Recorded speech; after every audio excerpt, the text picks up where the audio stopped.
ആയിരത്തോളം പേരുടെ മൃതദേഹങ്ങൾ മറവു ചെയ്യാൻ നിർബന്ധിതരായെന്ന് മുൻ ശുചീകരണ തൊഴിലാളിയായ വ്യക്തിയുടെ വെളിപ്പെടുത്തൽ. വർഷങ്ങൾക്ക് മുൻപ് താൻ കുഴിച്ചിട്ട ഒരു സ്ഥലത്ത് ഇയാൾ എത്തുകയും അവിടെ നിന്ന് ആ മൃതദേഹം പുറത്തെടുക്കുകയും അതിന്റെ ഫോട്ടോ ഉൾപ്പെടെ സമർപ്പിച്ചാണ് കോടതിയിൽ സത്യവാങ്മൂലം പോലും ഇയാൾ സമർപ്പിച്ചിട്ടുള്ളത്. അതിർത്തി മേഖലയായ ധർമ്മസ്ഥലയിൽ നിന്ന് അപ്രത്യക്ഷമായത് 100-ലധികം പെൺകുട്ടികൾ. ധർമ്മസ്ഥലയിൽ 20 വർഷത്തിനിടെ കൊല്ലപ്പെട്ടത് 100-ലേറെ പേരാണ്. ഇതിൽ മലയാളികളുമുണ്ടെന്ന ഞെട്ടിപ്പിക്കുന്ന വിവരമാണ് ഇപ്പോൾ പുറത്തു വരുന്നത്. ഇവിടെ 100 ആയിരങ്ങൾ ബോഡികൾ കുഴിച്ചിട്ടുണ്ട്. വഴിമുട്ടിയ അന്വേഷണത്തിനിടെ ശുചീകരണ തൊഴിലാളിയുടെ ഞെട്ടിക്കുന്ന വെളിപ്പെടുത്തൽ. 10 വർഷത്തിനിടെ കൊല്ലപ്പെട്ട 100 കണക്കിന് മൃതദേഹം രഹസ്യമായി കുഴിച്ചുമൂടാൻ നിർബന്ധിതനായെന്ന ശുചീകരണ തൊഴിലാളിയുടെ വെളിപ്പെടുത്തലിൽ പോലീസ് കേസെടുത്ത് അന്വേഷണം ആരംഭിച്ചു. മണ്ണിൽ കുഴിച്ചുമൂടപ്പെട്ട സത്യം തേടി ആദ്യമെത്തിയത് ന്യൂസ് 18 സംഘം. ശുചീകരണ തൊഴിലാളി ചൂണ്ടിക്കാട്ടിയ സ്ഥലത്തുനിന്ന് മൃതദേഹാവശിഷ്ടമായ തലയോട്ടി പുറത്തെടുക്കുന്ന ദൃശ്യങ്ങളാണ് ന്യൂസ് 18 ലഭിച്ചത്. വാർത്ത ഫലം കാണുന്നതിന്റെ സൂചന കോടതിയിൽ നിന്നെത്തി. ശുചീകരണ തൊഴിലാളിയുടെ വെളിപ്പെടുത്തലിന്റെ അടിസ്ഥാനത്തിൽ ഈ പ്രദേശം കുഴിച്ച് പരിശോധിക്കാൻ കോടതിയോട് നിർദ്ദേശം നൽകിയിരിക്കുന്നു. വെല്ലുവിളി നിറഞ്ഞ വാർത്താ ദൗത്യം ഏറ്റെടുത്ത് ന്യൂസ് 18 മുന്നോട്ട്. പിന്മാറില്ല, കുഴിച്ചുമൂടപ്പെട്ട സത്യം പുറത്തുവരുന്നതുവരെ.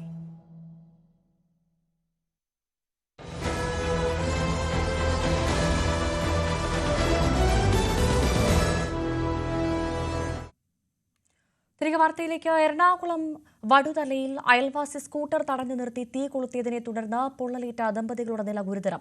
വടുതല സ്വദേശി ക്രിസ്റ്റഫർ, ഭാര്യ മേരി എന്നിവരെ പെട്രോൾ ഒഴിച്ച് തീ കൊളുത്തിയ ശേഷം അയൽവാസിയായ വില്യംസ് ജീവനൊടുക്കുകയായിരുന്നു. ഫോറൻസിക് സംഘം സംഭവസ്ഥലത്ത് പരിശോധന നടത്തി. അയൽവാസികൾ തമ്മിലുണ്ടായ തർക്കമാണ് വലിയ ക്രൂരകൃത്യത്തിലേക്ക് എത്തിയതെന്നാണ് നിഗമനം.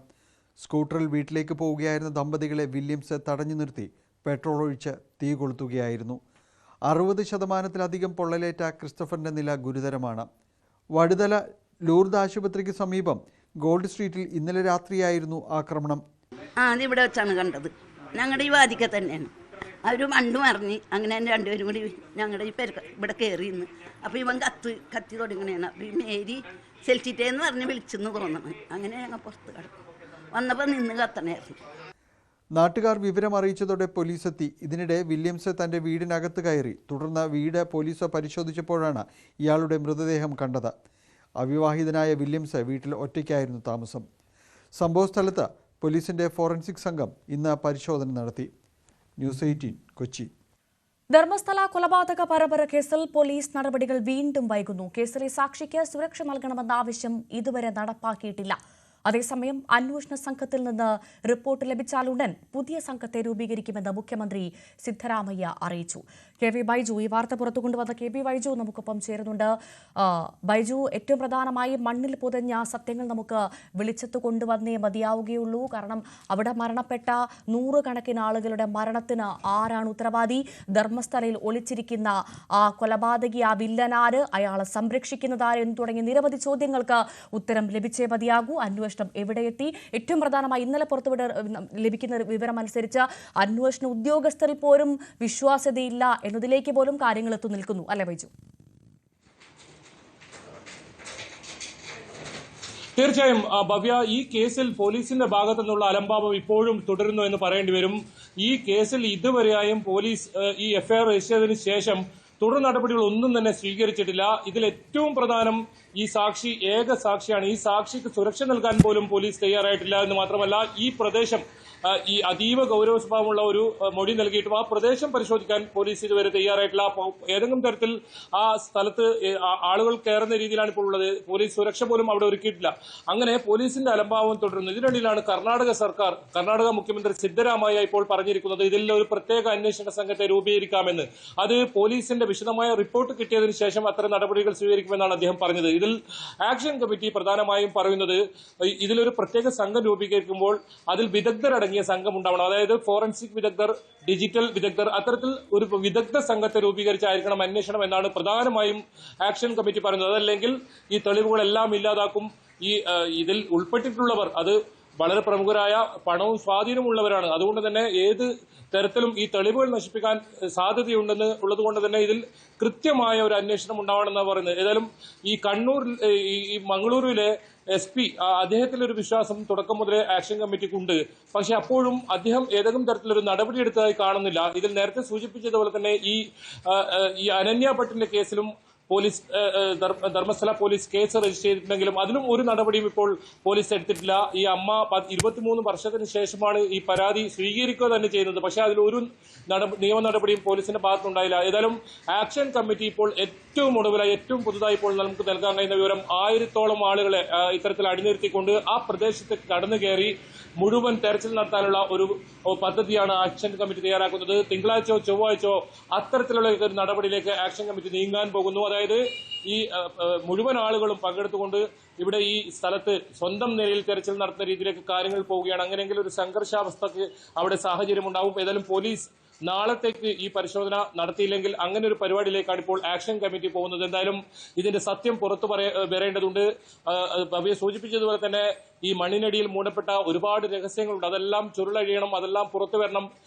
ഈ കുറ്റവാളികളെ നിയമത്തിന് മുന്നിൽ കൊണ്ടുവരണം. ഇനി ഇത്തരമൊരു അവസ്ഥ ആർക്കും ഉണ്ടാകാൻ പാടില്ല. അതുതന്നെയാണ് ഏറ്റവും പ്രധാനം. ഈ അമ്മമാരും അവിടെ സഹോദരിമാരും ഉൾപ്പെടെയുള്ളവർ വീണ്ടും വീണ്ടും ആവർത്തിച്ച് പറയുന്നത് അത് തന്നെയാണ്. എന്തായാലും ഈ പരിശോധന തിങ്കളാഴ്ചകം ഉണ്ടായില്ലെങ്കിൽ ആക്ഷൻ കമ്മിറ്റിയുടെ നേതൃത്വത്തിൽ ആയിരക്കണക്കിന് ആളുകളെ പങ്കെടുപ്പിച്ചുകൊണ്ട് ഈ പ്രദേശത്ത് കടന്നു കയറുകയും ആ തെരച്ചിൽ നടത്തുകയും ഇത്തരം തെളിവുകളൊക്കെ പുറത്ത് കൊണ്ടുവരുന്ന രീതിയിലേക്ക് നീങ്ങുമെന്ന് തന്നെയാണ് ഇപ്പോൾ വ്യക്തമാക്കുന്നത്.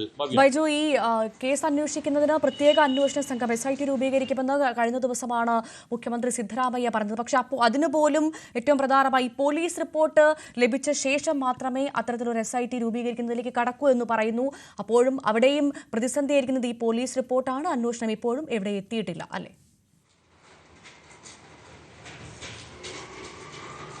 തീർച്ചയായും തിങ്കളാഴ്ചയാണ് ഇദ്ദേഹം പറഞ്ഞിരിക്കുന്നത്. മുഖ്യമന്ത്രി സിദ്ധരാമയ്യ പറഞ്ഞിരിക്കുന്നത് തിങ്കളാഴ്ച ഈ പോലീസിന്റെ അന്വേഷണ റിപ്പോർട്ട് കിട്ടുമെന്നാണ്. പക്ഷേ അപ്പോഴും ഈ ആക്ഷൻ കമ്മിറ്റി പറയുന്നത് ഏതെങ്കിലും തരത്തിലുള്ള ഒരു പ്രത്യേക സംഘത്തെ രൂപീകരിച്ചാൽ തെളിവുകൾ നശിപ്പിക്കപ്പെടും. ഏക സാക്ഷിയാണ് ഈ ശുചീകരണ തൊഴിലാളി. ഇദ്ദേഹത്തിന്റെ ജീവൻ അപകടത്തിലാണ്. ഈ സുരക്ഷ നൽകണമെന്ന് നേരത്തെ തന്നെ പറഞ്ഞു, അത് പാലിക്കപ്പെട്ടിട്ടില്ല. പക്ഷേ അത് കൃത്യമായ ഒരു സംഘം DGP തലത്തിൽ, അതായത് കർണാടക DGPയുടെ നേതൃത്വത്തിൽ വലിയ തോതിലുള്ള ഈ വിദഗ്ധരടങ്ങിയ ഒരു സംഘത്തെ നിയമിക്കണം എന്നാണ് പറയുന്നത്. അതിനിടയിൽ തന്നെ വലിയ തോതിലുള്ള ഇത്തരത്തിലുള്ള പല പാർട്ടി രാഷ്ട്രീയ സംഘടനകളും ഇത്തരത്തിലുള്ള പ്രസ്താവനയുമായി വന്നിട്ടുണ്ട്. NIA ഉൾപ്പെടെ അന്വേഷിക്കണം എന്ന തരത്തിലൊക്കെ. എന്തായാലും തിങ്കളാഴ്ചയോടുകൂടി ഇതിനൊരു തീരുമാനമായില്ലെങ്കിൽ വലിയ തോതിലുള്ള പ്രക്ഷോഭത്തിന്, പ്രതിഷേധ പരിപാടികൾക്കാണ് ആക്ഷൻ കമ്മിറ്റി ലക്ഷ്യമിട്ടുള്ളത്. അത് നേരത്തെ സൂചിപ്പിച്ചതുപോലെ തന്നെ ഒരു പക്ഷേ വലിയ സംഘർഷത്തിലേക്കൊക്കെ കാര്യങ്ങൾ കടന്നേക്കാം. അതിന് മുമ്പ് ഒരു പക്ഷേ നാളെ പരിശോധന നടത്തുമോ എന്നാണ് ഇനി കണ്ടറിയേണ്ടത്. പോലീസ് പലതവണ അവിടെ തെരച്ചിൽ നടത്താമെന്ന് ഉറപ്പ് നൽകി. ഈ ശുചീകരണ തൊഴിലാളി ഉൾപ്പെടെ അഭിഭാഷകരുടെ സാന്നിധ്യത്തിൽ അവിടെ എത്തിയപ്പോൾ അഭിഭാഷകരുടെ സാന്നിധ്യത്തിലായിരുന്നു തെരച്ചിൽ നടത്തുമെന്ന് പറഞ്ഞത്. പക്ഷേ അതിന് തെരച്ചിൽ നടത്താൻ പോലീസ് അന്നും തയ്യാറായിരുന്നില്ല. പിന്നീട് ഈ ദിവസങ്ങൾ 3 ദിവസം കഴിഞ്ഞിരിക്കുന്നു. അതിനുശേഷവും ഒരു അറിയിപ്പ് പോലും അവിടെ പരിശോധന നടത്തുന്നത് സംബന്ധിച്ചില്ല. ഇപ്പോഴും പോലീസ് പറയുന്നത് ഇത് സംബന്ധിച്ച് അന്വേഷണം നടത്തിയാണ്, ഉചിതമായ സമയത്ത് അവിടെ തിരച്ചിൽ നടക്കും എന്നാണ്. അപ്പോഴും കർണാടക മുഖ്യമന്ത്രി പറയുന്നത് വിശദമായ റിപ്പോർട്ട് നൽകാൻ ആവശ്യപ്പെട്ടിട്ടുണ്ട്. തിങ്കളാഴ്ച റിപ്പോർട്ട് സമർപ്പിക്കുമെന്നാണ്. ഭവ്യ, ശരി, വ്യക്തമാണ്. KV ബൈജു ആണ് വിവരങ്ങൾ നൽകിയത്. നിമിഷപ്രിയയുടെ മോചനത്തിനായി മധ്യസ്ഥ സംഘം ഇനി യമനിലേക്ക് പോകുന്നത് സുരക്ഷാ പ്രശ്നങ്ങൾ ഉണ്ടാക്കുമെന്ന് കേന്ദ്ര സർക്കാർ. കൊല്ലപ്പെട്ട തലാലിന്റെ കുടുംബം കൂടിക്കാഴ്ചയ്ക്ക് തയ്യാറാവാത്ത സാഹചര്യത്തിൽ നീക്കം വെല്ലുവിളിയായിരിക്കുമെന്നാണ് വിലയിരുത്തൽ. യാത്രാ അനുമതിക്കായി 4 പേർ അടങ്ങുന്ന പ്രതിനിധി സംഘത്തിന്റെ ലിസ്റ്റ് ആക്ഷൻ കൌൺസിൽ കേന്ദ്ര സർക്കാരിന് സമർപ്പിക്കാനിരിക്കെയാണ് സുരക്ഷാ പ്രശ്നങ്ങളുണ്ടെന്ന് കേന്ദ്ര സർക്കാർ വൃത്തങ്ങൾ അറിയിക്കുന്നത്. കൊല്ലപ്പെട്ട തലാലിന്റെ കുടുംബം ആരെയും കാണാൻ തൽക്കാലം തയ്യാറാകുന്നില്ല. ഈ സാഹചര്യത്തിൽ മധ്യസ്ഥ സംഘത്തെ യമനിലേക്ക് അയക്കുന്നത് വെല്ലുവിളിയായിരിക്കുമെന്നാണ് കേന്ദ്ര സർക്കാർ നിലപാട്. നിമിഷപ്രിയയുടെ മോചനവുമായി ബന്ധപ്പെട്ട ചർച്ചകൾ നടത്താൻ കുടുംബത്തിന് മാത്രമാണ് അവകാശമെന്നും ഏതെങ്കിലും ഒരു സംഘടന ചർച്ച നടത്തിയാൽ മാറ്റമുണ്ടാകുമെന്ന് കരുതുന്നില്ലെന്നും കേന്ദ്ര സർക്കാർ ഇന്നലെ സുപ്രീം കോടതിയെ അറിയിച്ചിരുന്നു. കുടുംബത്തിന് പുറമെ പവർ ഓഫ് അറ്റോർണിക്കും ചർച്ച നടത്താം. ഇവർക്ക് എല്ലാവിധ സഹായവും സർക്കാർ നൽകുന്നുണ്ടെന്നും കേന്ദ്രം വ്യക്തമാക്കിയിരുന്നു. മധ്യസ്ഥ സംഘത്തിലെ 2 പേർ ആക്ഷൻ കൌൺസിൽ പ്രതിനിധികളും 2 പേർ കാന്തപുരം AP അബൂബക്കർ മുസ്ലിയാരുടെ സംഘത്തിൽപ്പെട്ടവരും ആയിരിക്കണമെന്നായിരുന്നു ആക്ഷൻ കൌൺസിലിന്റെ ആവശ്യം. അതേസമയം യമന് പുറമെ മറ്റു രാജ്യങ്ങളുമായും വിഷയത്തിൽ ഇന്ത്യ ചർച്ച നടത്തുന്നുണ്ട്. ഇറാൻ അടക്കമുള്ള രാജ്യങ്ങളുമായാണ് നയതന്ത്ര തലത്തിൽ ഇന്ത്യ ചർച്ച നടത്തുന്നത്. യമനുമായി അടുത്ത ബന്ധം പുലർത്തുന്ന രാജ്യങ്ങളുമായി ചർച്ച നടത്തുന്നത് വഴി നിമിഷപ്രിയയുടെ മോചനത്തിന് അനുകൂലമായ തീരുമാനമുണ്ടാകുമെന്നാണ് പ്രതീക്ഷ. News desk, News 18. തൃശൂരിൽ വീണ്ടും ജീവനെടുത്ത റോഡിലെ കുഴി. അയ്യന്തോളിൽ കുഴിയിൽ വീഴാതിരിക്കാൻ ബൈക്ക് വെട്ടിച്ച യുവാവ് ബസ് കയറി മരിച്ചു. ബസ്സുകളുടെ അമിത വേഗതയും റോഡിലെ കുഴിയുമാണ് അപകട കാരണമെന്നാരോപിച്ച് കോൺഗ്രസ് BJP പ്രവർത്തകർ റോഡിൽ കുത്തിയിരുന്ന് പ്രതിഷേധിച്ചു. മരണക്കെണിയാവുകയാണ് റോഡിലെ കുഴികൾ. കഴിഞ്ഞ ജൂൺ 27-ന് പൂങ്കുന്നം സ്വദേശി വിഷ്ണുദത്ത്. സമാനമായ അപകടത്തിൽ ഇന്ന് ജീവൻ പൊലിഞ്ഞത് എൽത്തുരുത്ത് സ്വദേശി ആബേലിന്. ബാങ്ക് ജീവനക്കാരനായ ആബേൽ ജോലിക്ക് പോകുന്നതിനിടെ അയ്യന്തോൾ മാർക്കറ്റിന് മുന്നിൽ വെച്ചാണ് രാവിലെ അപകടത്തിൽപ്പെടുന്നത്. റോഡിലെ കുഴിയിൽ വീഴാതിരിക്കാൻ ആബേൽ ബൈക്ക് വെട്ടിച്ചതോടെ തൃശൂരിൽ നിന്ന് കുന്നംകുളത്തേക്ക് വരികയായിരുന്ന സ്വകാര്യ ബസ് ഇടിച്ചു കയറുകയായിരുന്നു. അപകടത്തിനിടയാക്കിയ ബസ് അമിത വേഗത്തിലായിരുന്നുവെന്ന് ആരോപിച്ച നാട്ടുകാർ ബസ്സുകൾ തടഞ്ഞു.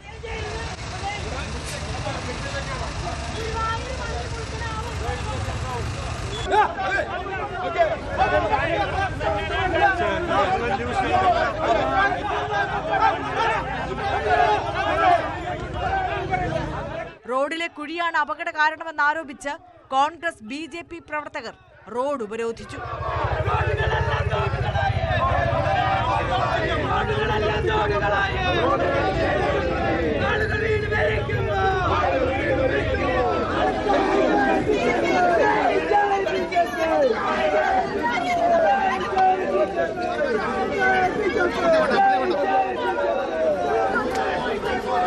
അപകടത്തിൽ അന്വേഷണത്തിന് നിർദ്ദേശം നൽകിയ പൊതുമരാമത്ത് മന്ത്രി പൊതുമരാമത്ത് വിജിലൻസ് വിഭാഗത്തോട് റിപ്പോർട്ടും ആവശ്യപ്പെട്ടു.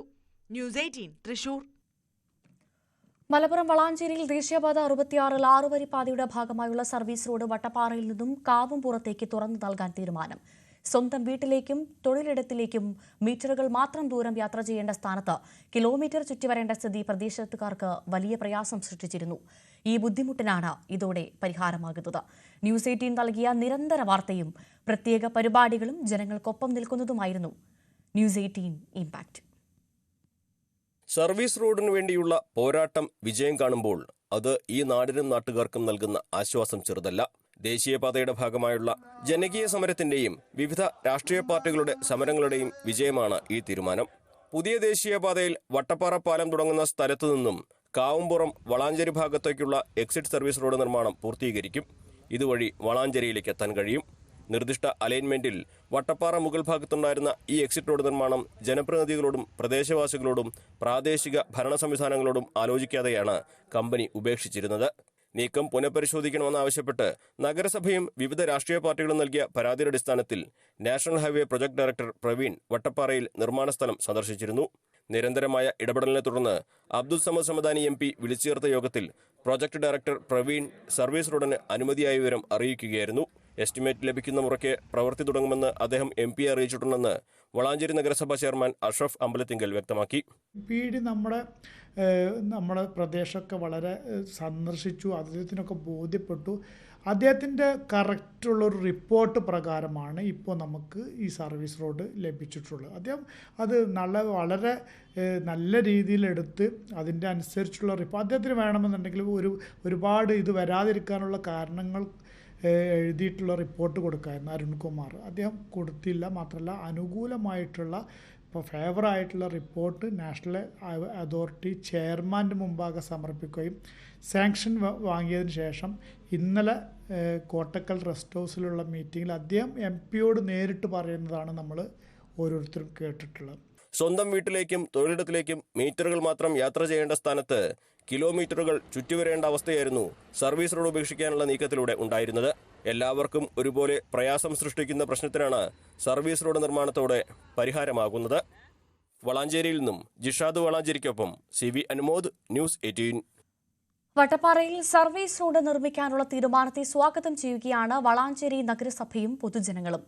2 മാസത്തിനുള്ളിൽ സർവീസ് റോഡിന്റെ നിർമ്മാണം പൂർത്തീകരിക്കുമെന്നാണ് ദേശീയപാത നിർമ്മാണ അതോറിറ്റി അറിയിച്ചത്. വളാഞ്ചേരി നഗരസഭാ ചെയർമാനും കൌൺസിലർമാരും പൊതുജനങ്ങളും ന്യൂസ് 18-നൊപ്പം ചേരുന്നു. വളാഞ്ചേരി വട്ടപ്പാറയിൽ നിന്ന് സർവീസ് റോഡ് അടച്ചുപൂട്ടാനുള്ള ഒരു തീരുമാനവും അതേ തുടർന്നുണ്ടായ പ്രതിഷേധവുമൊക്കെ ന്യൂസ് 18 പലതവണ പ്രേക്ഷകരിലേക്ക് എത്തിച്ചിരുന്നു. ഒടുവിൽ അതിനൊക്കെ അനുകൂലമായിട്ടുള്ള ഒരു സമീപനം ദേശീയപാത അതോറിറ്റിയുടെ ഭാഗത്തുണ്ടായിരിക്കുന്നു. ഇവിടെ സർവീസ് റോഡ് പുനഃസ്ഥാപിക്കാനുള്ള തീരുമാനം എടുത്തിട്ടുണ്ട്. എനിക്ക് പിന്നിൽ കാണുന്ന ഈ റോഡാണ് ഇതിന്റെ ദേശീയപാതയിൽ നിന്നുള്ള സർവീസ് റോഡ്. അപ്പോൾ അവിടെ കാണുന്ന ആ മല ഇടിച്ച് സർവീസ് റോഡ് നിർമ്മിക്കാനാണ് നേരത്തെ ആലോചന ഉണ്ടായിരുന്നത്. പക്ഷേ കുന്നിന്റെ മണ്ണിന് ബലക്കുറവുണ്ട് എന്ന് പറഞ്ഞുകൊണ്ട് അത്തരത്തിലൊരു നിലപാട് എടുക്കുകയായിരുന്നു. കഴിഞ്ഞ ദിവസമാണ് നാഷണൽ ഹൈവേ അതോറിറ്റിയുടെ ഡയറക്ടർ പ്രവീൺ കുമാർ കോട്ടക്കൽ TBയിൽ ചേർന്ന ഒരു യോഗത്തിൽ ബഹുമാനപ്പെട്ട നമ്മുടെ പാർലമെന്റ് മെമ്പർ സമദാനി സാഹിബിനെ വിവരം അറിയിച്ചത്. ഞങ്ങളുമൊക്കെ ആ മീറ്റിംഗിൽ ഉണ്ടായിരുന്നു. അദ്ദേഹം നേരിട്ട് പറയുന്നത് നമ്മളൊക്കെ കേട്ടതാണ്. വ്യാപാരി വ്യവസായി ഏകോപന സമിതി അടക്കം കോടതിയിലടക്കം പോകാനുള്ള എല്ലാ തയ്യാറെടുപ്പും നടത്തിക്കണം, അവർ പോയിട്ടുമുണ്ട്. പക്ഷെ അതിന് മുന്നേ തന്നെ വളരെ പക്വമായ തീരുമാനമാണ് നാഷണൽ ഹൈവേ അതോറിറ്റിയിൽ നിന്ന് ഉണ്ടായത്. തീർച്ചയായിട്ടും പ്രത്യേകമായിട്ട് നമ്മളെ PD പ്രൊജക്ട് ഡയറക്ടർ, അദ്ദേഹം ഒരു യങ്ങാണ്. അദ്ദേഹത്തിന് എല്ലാ കാര്യങ്ങളും ഏറ്റവും കൂടുതൽ സമയം ഇവിടെ ചെലവഴിച്ചുകൊണ്ട് ഇവിടുത്തെ പ്രശ്നങ്ങൾ ചെയർമാന്റെ കൂടെ വന്ന് എല്ലാ പ്രയാസങ്ങളും അദ്ദേഹം മനസ്സിലാക്കിയത് കൊണ്ടാണ് അദ്ദേഹം ഇങ്ങനൊരു തീരുമാനം നേരിട്ട് ഹൈവേ അതോറിറ്റിയുടെ ചെയർമാനായിട്ട് അദ്ദേഹം സംസാരിച്ചത്. വളരെ ആശ്വാസം നൽകുന്ന ഒരു തീരുമാനമാണ് ഇത്. ഇനി എത്രയും പെട്ടെന്ന് ഇത് സാധ്യമാക്കുക എന്നുള്ളതാണ് എല്ലാ ഇതും ഉപയോഗിച്ച്. അല്ലെങ്കിൽ എന്താ പ്രശ്നം എന്ന് വെച്ച് കഴിഞ്ഞാൽ അപ്പോൾ നിങ്ങൾക്കറിയാലോ, നമ്മുടെ സഞ്ചാര സ്വാതന്ത്ര്യം നഷ്ടപ്പെട്ടിരിക്കുകയാണ്. മറ്റൊന്ന്, ഇപ്പോൾ വളാഞ്ചേരിക്കുള്ള വലിയ വണ്ടികൾ ഉൾപ്പെടെ പഴയ സർവീസ് റോഡിലൂടെ അത് വളരെ അപകടകരമായ രീതിയിലാണ് ഇപ്പോൾ നടന്നുകൊണ്ടിരിക്കുന്നത്. ആളുകളെ റോങ് സൈഡിൽ ഇറക്കുക, ഫുട്പാത്ത് ഇല്ലാത്ത ഭാഗത്ത് ഇറക്കി കുട്ടികളെയും സ്ത്രീകളെ ഇറക്കി അവർ റോഡ് ക്രോസ് ചെയ്യുകയാണ്. മറ്റൊരു വിഷയമുള്ളത്, ഇപ്പോൾ നിങ്ങൾ നോക്കുക, ഇപ്പോൾ അടിയന്തരമായ ഒരു രോഗി പെട്ടെന്ന് അസുഖം വന്നാൽ നമുക്ക് നേരത്തെ 5 മിനിറ്റ് കൊണ്ട് തൊട്ടടുത്ത ഹോസ്പിറ്റലിൽ എത്തിക്കാമായിരുന്നു. ഗോൾഡൻ ടൈം എന്ന് പറഞ്ഞാൽ വളരെ അത് നമുക്ക് ഇനി നഷ്ടപ്പെടാൻ ഇനി എത്രയോ സമയം വേണം നമുക്ക് ഹോസ്പിറ്റലിൽ പോകാൻ. അപ്പൊ എത്രയും പെട്ടെന്ന് ഇനി പണി തീർക്കുക എന്നുള്ളതാണ് ചെയ്യേണ്ടത്. വലിയൊരു പ്രദേശത്തിന്റെ ആശങ്കയാണ് ഇവിടെ ഇല്ലാതായിട്ടുള്ളത്. ജനകീയമായിട്ട് കക്ഷി രാഷ്ട്രീയ ജാതി മത ഭേദമന്യേ എല്ലാ സംഘടനകളും പാർട്ടിക്കാരൊക്കെ ഒരുമിച്ചുകൊണ്ട് നല്ലൊരു പ്രതിഷേധം ഇവിടെ നടത്തി. അതിന്റെ ഭാഗമായിട്ടാണ് ആയിരക്കണക്കിന് കുടുംബങ്ങൾക്കുള്ള ഈ വിഷയത്തിന് നഗരസഭാ ചെയർമാൻ അടക്കമുള്ളവർ ഇതിന് പിന്തുണച്ചുകൊണ്ടുള്ള പ്രവർത്തനം. നമ്മൾ വട്ടപ്പാറ മുകളിൽ താമസിക്കുന്ന ആളുകൾക്ക് സ്കൂൾ ടൈം ആയി കഴിഞ്ഞാൽ അവർക്ക് സ്കൂൾ ടൈം എന്നുള്ളതല്ല, അവർക്ക് പോകണമെന്നുണ്ടെങ്കിൽ ബസ് കയറണം എന്നുണ്ടെങ്കിൽ അവർക്ക് 1 കിലോമീറ്ററോളം സഞ്ചരിക്കേണ്ട അവസ്ഥ വരികയാണ്. അപ്പോൾ അവർക്കൊരു നടപ്പാത എന്നുള്ള രീതിയിൽ, ഒരു ഓവർബ്രിഡ്ജ് എന്നുള്ള രീതിയിൽ ഒന്ന് ചെയ്തു കൊടുക്കുകയാണെന്നുണ്ടെങ്കിൽ ഏറ്റവും വലിയ ഉപകാരമാവും. അവസാനമായിട്ട് ഇതൊരു പ്രധാനപ്പെട്ട ആവശ്യമാണ് നടപ്പാത എന്നുള്ളത് അല്ലേ? ഏകദേശം 1 മാസം എന്ന് പറയുന്നത് നമുക്ക് 2 മാസം എന്ന് പ്രതീക്ഷിക്കാം. കാരണം നിർമ്മാണത്തിന്റെ പല സാഹചര്യങ്ങളുണ്ട്, മഴക്കാലമാണ്. അതുകൊണ്ട് എന്നാലും 2 മാസത്തിനുള്ളിൽ ഇവിടെ സർവീസ് റോഡ് യാഥാർത്ഥ്യമാകും. ഇത് ഇങ്ങോട്ട് വരാൻ മാത്രമാണ് ഈ സർവീസ് റോഡ് ഉപയോഗിക്കാൻ കഴിയുക. അങ്ങോട്ട് പോകുന്നത് സാധാരണ ഇപ്പോൾ ഉപയോഗിച്ചുകൊണ്ടിരിക്കുന്ന ആ പാതയിലൂടെ കഞ്ഞിപ്പുറയിലൂടെ കറങ്ങി തിരിഞ്ഞ് കയറാനുള്ള സാഹചര്യമായിരിക്കും ഉണ്ടാവുക. എന്നാണെങ്കിലും നാടിനെ സംബന്ധിച്ച് വലിയ ആശ്വാസപരമായ സാഹചര്യമാണ് ഈ സർവീസ് റോഡ് നിർമ്മിക്കാൻ KNRC തീരുമാനിച്ചതിലൂടെ ഉണ്ടായിരിക്കുന്നത്. അതിനൊപ്പം നിൽക്കാൻ കഴിഞ്ഞതിൽ ന്യൂസ് 18 എന്ന ഞങ്ങൾക്കും ഏറെ അഭിമാനമുണ്ട്. നാടിന്റെ പ്രശ്നങ്ങൾ ഇനിയും ഇതുപോലെ ജനങ്ങളിലേക്ക്, പ്രേക്ഷകരിലേക്ക്, സമൂഹത്തിലേക്ക് എത്തിക്കുക തന്നെ ചെയ്യും. ദേശീയപാത 85ന്റെ നിർമ്മാണം തടഞ്ഞ നടപടിക്കെതിരെ ജനകീയ പ്രതിഷേധത്തിനൊരുങ്ങി വിവിധ സംഘടനകൾ. നേര്യമംഗലം മുതൽ വാളറ വരെയുള്ള 14 കിലോമീറ്റർ ദൂരം ദേശീയപാതയുടെ വികസനമാണ് കോടതി വിധിയെ തുടർന്ന് വനംവകുപ്പ് തടഞ്ഞത്. ജൂലൈ 31-ന് നേര്യമംഗലം ഫോറസ്റ്റ് ഓഫീസിലേക്ക് ജനകീയ സമിതി ലോങ് മാർച്ച് സംഘടിപ്പിക്കും. ദേശീയപാത 85ന്റെ നിർമ്മാണ പ്രവൃത്തികൾ വനംവകുപ്പ് തടഞ്ഞത് വലിയ പ്രതിഷേധങ്ങൾക്കിടയാക്കിയിരുന്നു. ഹൈക്കോടതി ഉത്തരവിന്റെ അടിസ്ഥാനത്തിലായിരുന്നു വനംവകുപ്പിന്റെ ഇടപെടൽ. നേര്യമംഗലം മുതൽ വാളറ വരെയുള്ള ഭാഗത്തെ നിർമ്മാണ പ്രവർത്തനങ്ങളാണ് ഹൈക്കോടതി വിലക്കിയിരിക്കുന്നത്. വിഷയത്തിൽ സർക്കാർ ഇടപെടൽ ആവശ്യപ്പെട്ട് ജനകീയ സമിതിയുടെ നേതൃത്വത്തിൽ ജൂലൈ 31-ന് നേര്യമംഗലം ഫോറസ്റ്റ് ഓഫീസിലേക്ക് ലോങ് മാർച്ച് സംഘടിപ്പിക്കുമെന്ന് വിവിധ സംഘടനകൾ അറിയിച്ചു. ഈ ഹൈറേഞ്ചിന്റെ ആകമാനമുള്ള വളർച്ചയ്ക്ക് തുരങ്കം വെക്കുന്ന സങ്കുചിതമായ താല്പര്യങ്ങളോടുകൂടി ജീവിക്കുന്നവർക്ക് മാത്രമേ ഇത്തരത്തിലുള്ള അഭിപ്രായങ്ങളുമായി കോടതിയെ സമീപിക്കാനാവുകയുള്ളൂ. അത്തരക്കാരെ നമ്മൾ കണ്ടെത്തുകയും അവർക്ക് അർഹിക്കുന്ന രീതിയിലുള്ള അവഗണനകൾ നൽകി ഈ സമൂഹത്തിൽ അവരെ മാറ്റി നിർത്താൻ വേണ്ടി നമ്മൾ പരിശ്രമിക്കുകയും ചെയ്യേണ്ടതാണ്. ദേശീയപാതയിൽ 6-ാം മൈൽ ഫോറസ്റ്റ് ഓഫീസ് പരിസരത്ത് നിന്നും പ്രതിഷേധ മാർച്ച് ആരംഭിക്കും. നേര്യമംഗലം ഫോറസ്റ്റ് ഓഫീസ് പടിക്കൽ ധർണയും നടക്കും.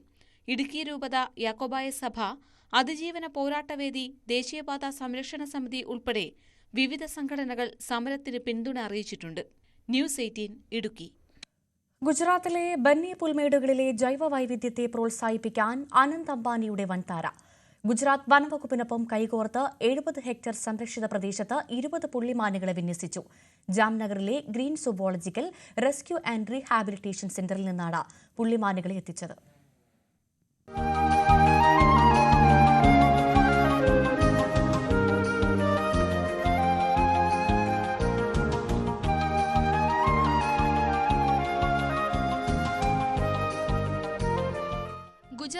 കച്ച് ജില്ലയിൽ 2.618 സ്ക്വയർ കിലോമീറ്റർ വ്യാപിച്ചു കിടക്കുന്നതാണ് ബന്നി പുൽമേടുകൾ. ഏഷ്യയിലെ ഏറ്റവും വലുതും പാരിസ്ഥിതിക പ്രാധാന്യമുള്ളതുമായ പുൽമേടുകളാണിവ. അതേസമയം ഏഷ്യയിലെ ഏറ്റവും ദുർബലമായ ആവാസ വ്യവസ്ഥകളിലൊന്നും ഇവിടെ തന്നെ. ഏറ്റവും പുതിയ സർവേകൾ പ്രകാരം 12 സസ്തിനകളുടെ സാന്നിധ്യം പുൽമേടുകളിലുടനീളം രേഖപ്പെടുത്തിയിട്ടുണ്ട്. 6 മാംസഭുക്കുകളും 2 സസ്യഭുക്കുകളും ഇതിൽ ഉൾപ്പെടുന്നു. ഇന്ത്യൻ ഫോക്സ്, ഇന്ത്യൻ വൂൾഫ് പോലുള്ള വന്യജീവികളെയും ബന്നി പുൽമേടുകളിൽ കാണാൻ കഴിയും. മേഖലയിലെ ജൈവ വൈവിധ്യം മെച്ചപ്പെടുത്തുന്നതിന്റെ ഭാഗമായാണ് ഗുജറാത്ത് വനം വകുപ്പിന്റെ അടിയന്തര നടപടി. ഇതിനായി അനന്ത് അംബാനിയുടെ വന്യജീവി സംരക്ഷണ പുനരധിവാസ കേന്ദ്രമായ വൻതാരയുമായി ചേർന്ന് നിരവധി പഠനങ്ങളും നടത്തിയിരുന്നു. തുടർന്നാണ് 70 ഹെക്ടർ സംരക്ഷിത പ്രദേശത്ത് 20 പുള്ളിമാനുകളെ വൻതാര വിന്യസിച്ചത്. വൻതാരയുടെ തന്നെ ജാംനഗറിലുള്ള green zoological rescue and rehabilitation സെന്ററിൽ നിന്നാണ് പുള്ളിമാനുകളുടെ വരവ്. പ്രത്യേകമായി സജ്ജീകരിച്ച ആംബുലൻസുകളിലാണ് പുള്ളിമാനുകളെ ബന്നി പുൽമേട്ടിൽ എത്തിച്ചത്. ഗുജറാത്ത് വനം വകുപ്പിന്റെ നേരിട്ടുള്ള മേൽനോട്ടത്തിലായിരുന്നു ഇവയുടെ വിന്യാസം. ഇതിനുള്ള സാങ്കേതിക പിന്തുണ വൻതാര നൽകി. വന്യജീവി സംരക്ഷണത്തിൽ വൻതാരയുടെ പങ്ക് അടയാളപ്പെടുത്തുന്നതായിരുന്നു പദ്ധതി. കഴിഞ്ഞ മാർച്ചിലാണ് വൻതാരയുടെ ജാംനഗറിലുള്ള വന്യജീവി രക്ഷാ പുനരധിവാസ സംരക്ഷണ കേന്ദ്രം പ്രധാനമന്ത്രി നരേന്ദ്രമോദി ഉദ്ഘാടനം ചെയ്തത്. News desk, news 18. ഈ വർഷത്തെ ഓണാഘോഷ പരിപാടികൾ സെപ്റ്റംബർ 3 മുതൽ 9 വരെ സംഘടിപ്പിക്കാൻ സർക്കാർ. മുഖ്യമന്ത്രി പിണറായി വിജയന്റെ അധ്യക്ഷതയിൽ ചേർന്ന യോഗത്തിലാണ് തീരുമാനം. കവടിയാർ മുതൽ മണക്കാട് വരെയുള്ള പ്രദേശം ഉത്സവ മേഖലയായി പ്രഖ്യാപിക്കും. തിരുവനന്തപുരത്ത് സെപ്റ്റംബർ 9 ഘോഷയാത്രയോടെയാകും ഓണാഘോഷ പരിപാടികളുടെ സമാപനം. ജില്ലാതലത്തിൽ DTPCയുടെ നേതൃത്വത്തിലാകും ഓണാഘോഷം. ജില്ലാ, താലൂക്ക്, മണ്ഡലം കേന്ദ്രങ്ങളിലും സപ്ലൈകോ ഓണച്ചന്തകൾ തുടങ്ങും. ഓണാഘോഷം വിപുലമായും ആകർഷകമായും സംഘടിപ്പിക്കുന്നതിന് വിവിധ വകുപ്പുകൾ ഏകോപിതമായി നീങ്ങണമെന്ന് മുഖ്യമന്ത്രി നിർദ്ദേശിച്ചു. യോഗത്തിൽ മന്ത്രിമാരായ PA Muhammad Riyas, PN Vasavan, Saji Cherian, J Chinchurani, GR Anil, MP Rajesh, V Sivankutty, P Prasad, chief secretary doctor A Jayathilak തുടങ്ങിയവർ സംസാരിച്ചു. പ്രമുഖ സ്മാർട്ട് ഫോൺ ബ്രാൻഡായ സാംസങ് പുറത്തിറക്കിയ Samsung Galaxy Z Fold 7, Z Flip 7, Samsung Galaxy watch series എന്നിവയുടെ ഇന്ത്യയുടെ ആദ്യ ലോഞ്ച് മൈജിയുടെ നേതൃത്വത്തിൽ കോഴിക്കോട് നടന്നു. ഹോൾഡബിൾ ആയ കനം കുറഞ്ഞ ഫോണുകളാണ് എന്നതാണ് ഇവയുടെ പ്രത്യേകത. Samsung India senior vice president Raju Antony Pullan, myG chairman AK Shaji, Samsung retail marketing head Rishi Kulshrestha, Samsung south എക്സ്പാക്ട് ജൂൺ വാക്കിംഗ് എന്നിവർ പരിപാടിയിൽ പങ്കെടുത്തു. ലോഞ്ചിനോടനുബന്ധിച്ച് മൈജിയും സാംസങ്ങും നിരവധി ഓഫറുകളാണ് ഉപഭോക്താക്കൾക്കായി ഒരുക്കിയിരിക്കുന്നത്. ഞങ്ങളുടെ വിഷനാണ് Kerala should become the AI capital of India. അതൊരു വിഷൻ സാംസങ്ങിന്റെയാണ്. Let me also tell you that worldwide ഏറ്റവും കൂടുതൽ Galaxy AI adoption, artificial intelligence on Galaxy AI adoption ഇത് ഇന്ത്യയിലാണ് ഏറ്റവും കൂടുതൽ അഡോപ്ഷൻ. അതിനകത്ത് within India Kerala is one of the highest adopters of Galaxy AI on smartphone. Hawaii doors and windows ഇനി ആലുവയിലും പുതിയ ഷോറൂം അൻവർ സാദത്ത് MLA ഉദ്ഘാടനം നിർവഹിച്ചു. ഹവായി ഗ്രൂപ്പ് ഇന്റർനാഷണൽ തുടക്കം കുറിച്ച ദീർഘദൂര പദ്ധതിയായ മിഷൻ 2030ന്റെ ഭാഗമായാണ് ആലുവയിലെ ഈ പുതിയ ചുവടുവയ്പ്. ചടങ്ങിൽ ഹവായി ഗ്രൂപ്പ് ഇന്റർനാഷണലിന്റെ ചെയർമാനും മാനേജിംഗ് ഡയറക്ടറുമായ Muhammad Ali P, Hawai doors and windows CEO Shahid MA, Hawai steel door executive director PK Muneer എന്നിവരും പങ്കെടുത്തു.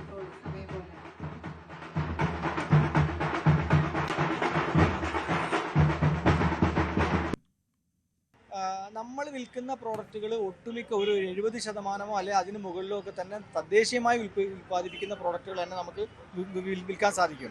ഇതിൻ്റെ ഭാഗമായിട്ട് ഞങ്ങൾ മിഷൻ 2030 പ്രഖ്യാപിക്കുകയും ഇപ്പോൾ ഇവിടെ ഞങ്ങൾ കാക്കനാട് അതിനുവേണ്ടി കുറച്ച് സ്ഥലം ഞങ്ങൾ എടുത്തു കഴിഞ്ഞു. ഇനി കൂടുതൽ സ്ഥലങ്ങൾ അതിലേക്ക് വേണ്ടി വ്യവസായ മന്ത്രിയുമായിട്ട് ഓൾറെഡി സംസാരിച്ചിട്ടുണ്ട്. അദ്ദേഹം കൂടുതൽ സ്ഥലങ്ങളെക്കുറിച്ചൊക്കെ കാര്യങ്ങൾ സംസാരിച്ചിട്ടുണ്ട്. അപ്പോൾ ഞങ്ങൾ ഇവിടെ നിന്ന് ഉൽപ്പാദിപ്പിക്കുന്ന പ്രോഡക്റ്റുകൾ ഇവിടത്തെ നമ്മൾ വിൽക്കുന്ന പരമാവധി പ്രോഡക്റ്റുകൾ ഇവിടെ നിന്ന് തന്നെ ഉൽപ്പാദിപ്പിക്കുക എന്നുള്ളൊരു ലക്ഷ്യവുമായി ഞങ്ങൾ മുന്നോട്ട് പോയിക്കൊണ്ടിരിക്കുകയാണ്. ഇനി നോക്കാം സ്വർണ്ണം വെള്ളി നിരക്കുകൾ കൂടി. കവിത ഗോൾഡ് ആൻഡ് ഡയമണ്ട്സ് ഇന്നത്തെ സ്വർണം വെള്ളി നിരക്കുകൾ നിങ്ങൾക്കായി സമർപ്പിക്കുന്നത് Kavitha gold and diamonds, the versatile jewellery. സ്വർണം 22 ക്യാരറ്റ് ഗ്രാമിന് 9,170, പവൻ 73,360. സ്വർണം 18 ക്യാരറ്റ് ഗ്രാമിന് 7,555, പവൻ 60,440. വെള്ളി ഗ്രാമിന് 124, കിലോയ്ക്ക് 1,24,000. കവിത ഗോൾഡ് ആൻഡ് ഡയമണ്ട്സ് ഇന്നത്തെ സ്വർണം വെള്ളി നിരക്കുകൾ നിങ്ങൾക്കായി സമർപ്പിച്ചത് Kavitha gold and diamonds, the versatile jewellery. ഇനി ഇടവേളയ്ക്ക് ശേഷം കാണാം പ്രൈം ഡിബേറ്റ്. മഞ്ജുഷ് ഗോപാൽ ചേരും. നമസ്കാരം.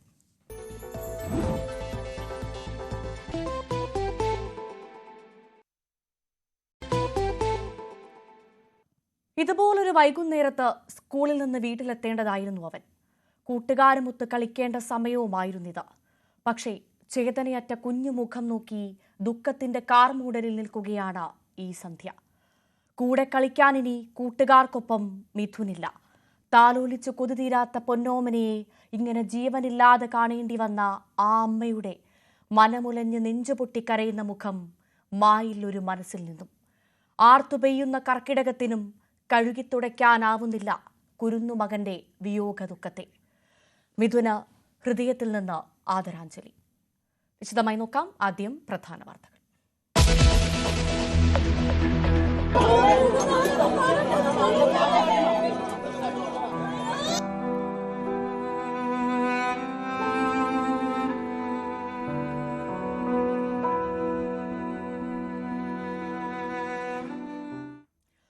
മിഥുനിനി നോവിന്റെ പാഠപുസ്തകം. നെഞ്ചുലഞ്ഞ് അന്ത്യാഞ്ജലി അർപ്പിച്ച ആയിരങ്ങൾ. ഇളയ മകനെ ചേർത്തു നിർത്തി വിങ്ങിപ്പൊട്ടി അമ്മ സുജ.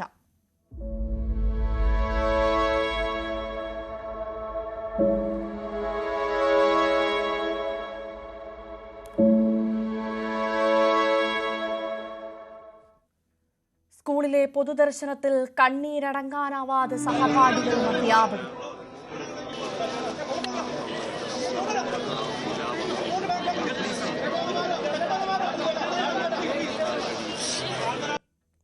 വിളന്തറയിലെ വീട്ടുവളപ്പിൽ മിഥുന അന്ത്യവിശ്രമം.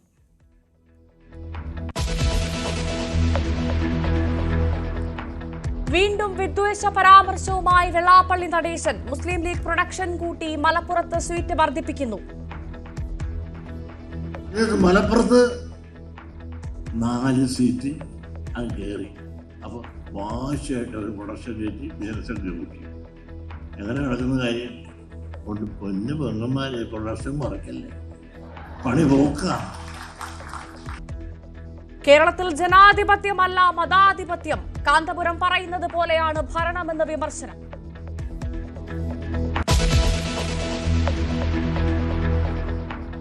കേരള സർവകലാശാലയിലെ സർക്കാരിന്റെ സമവായ നീക്കത്തിൽ വിമർശനവുമായി കോൺഗ്രസ്. ബിജെപിയുമായുള്ള അഡ്ജസ്റ്റ്മെന്റ് എന്ന് കെ സി വേണുഗോപാൽ.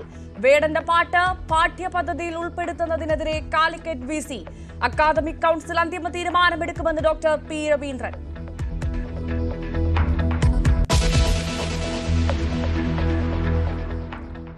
കൊച്ചി വടുതലയിൽ അയൽവാസി തീ കൊളുത്തിയ ദമ്പതികളുടെ നില ഗുരുതരം. ക്രിസ്റ്റഫറിന് 60% പൊള്ളൽ.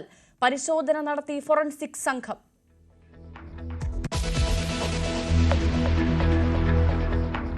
ധർമ്മസ്ഥല കൊലപാതക പരമ്പരയിൽ ഇഴഞ്ഞു നീങ്ങി പോലീസ് നടപടികൾ. സാക്ഷിക്ക് സുരക്ഷ നൽകണമെന്ന് ഉത്തരവിൽ ഇനിയും നടപടിയില്ല. റിപ്പോർട്ട് ലഭിച്ചാൽ ഉടൻ പുതിയ സംഘത്തെ രൂപീകരിക്കുമെന്ന് മുഖ്യമന്ത്രി സിദ്ധരാമയ്യ.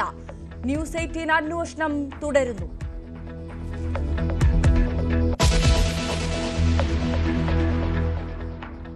പാർലമെന്റ് സമ്മേളനത്തിന് മുന്നോടിയായി ഇന്ത്യ സഖ്യത്തിന്റെ യോഗം അല്പസമയത്തിനകം ഡൽഹിയിൽ. സഭയിൽ എടുക്കേണ്ട നിലപാട് തീരുമാനിക്കും. പഹൽഗാം, ബിഹാർ വോട്ടർ പട്ടിക വിവാദങ്ങളും ചർച്ചയാകും. ആം ആദ്മി പാർട്ടി പങ്കെടുക്കില്ല.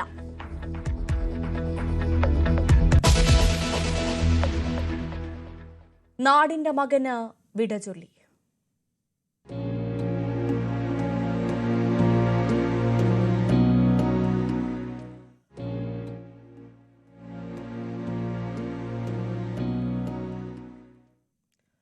വിതുമ്പലോടെ നിന്ന് മലയാളക്കരയെ സാക്ഷിയാക്കി മിഥുന്റെ മൃതദേഹം വീട്ടുവളപ്പിൽ സംസ്കരിച്ചു. കൊല്ലം തേവലക്കരയിൽ സ്കൂളിൽ വെച്ച് ഷോക്കേറ്റ് മരിച്ച 8ാം ക്ലാസ്സുകാരൻ മിഥുന അന്ത്യാഞ്ജലി അർപ്പിക്കാൻ ആയിരങ്ങളാണെത്തിയത്.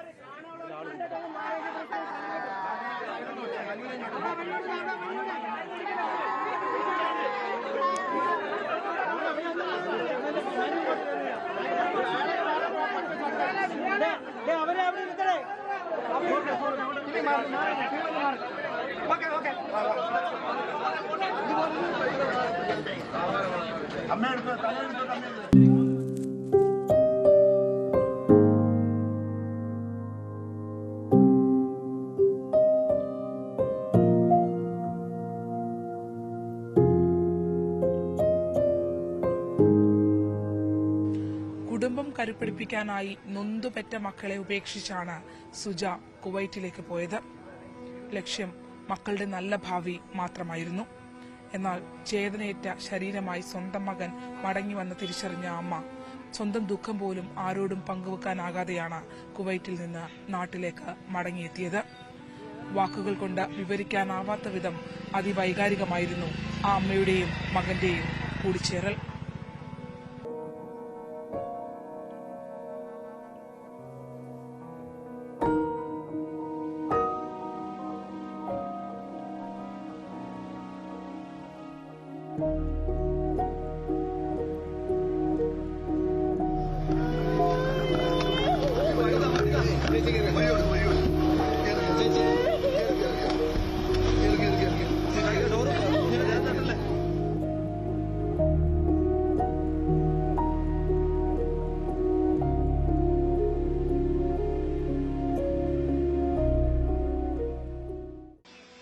പുസ്തകസഞ്ചിയും ചോറ്റുപാത്രവും ഒന്നും ഒപ്പമില്ലാതെ മിഥുന്റെ ചേതനയറ്റ ശരീരം തേവലക്കര ഗവൺമെന്റ് ബോയ്സ് ഹൈസ്കൂളിലേക്ക് എത്തിക്കുമ്പോൾ അക്ഷരാർത്ഥത്തിൽ സ്കൂളും പരിസരവും ജനസാഗരമായിരുന്നു.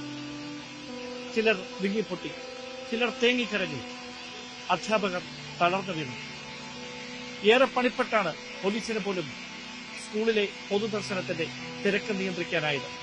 പറഞ്ഞതിൽ നിന്നും 1 മണിക്കൂർ വൈകി പിന്നീട് മൃതദേഹം വിളന്തറയിലെ സ്വന്തം വീട്ടിലേക്ക്. അവിടെയും വാക്കുകൾക്കതീതമായിരുന്നു കാഴ്ചകൾ. മുത്തം കൊടുത്തു പോയ മകനെ ചേതനയറ്റ ശരീരവുമായി അവസാനമായി കാണാൻ വിധിക്കപ്പെട്ട സുജയുടെ നൊമ്പരം ഈ നാടിനെ മുഴുവൻ നൊമ്പരമായി മാറുകയായിരുന്നു. അച്ഛനും അമ്മയും മുത്തശ്ശിയുമെല്ലാം വാവിട്ട് കരഞ്ഞുകൊണ്ട് തങ്ങളുടെ പൊന്നോമന മിഥുന് അവസാനമായി മൊഴി ചൊല്ലുമ്പോൾ സ്വപ്നങ്ങൾ ബാക്കിയാക്കി തേവലക്കരയുടെ നൊമ്പരമായി മാറിയ മിഥുൻ ഇനി കേരളക്കരയുടെ കണ്ണീരോടെ.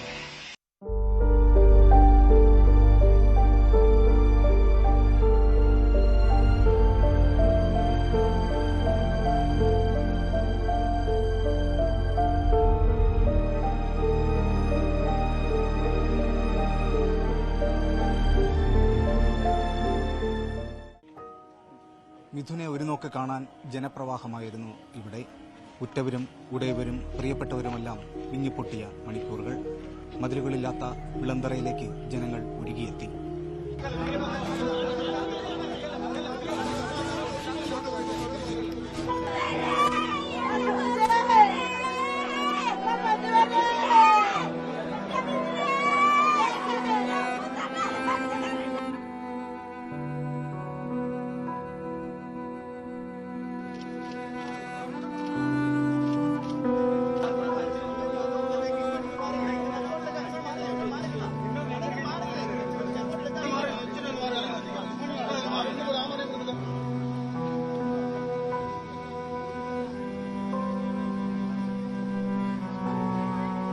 ഓരോ ദുരന്തം വരുമ്പോഴും ആദ്യം ഞെട്ടും, പ്രതിഷേധിക്കും, കുറെ കരയും.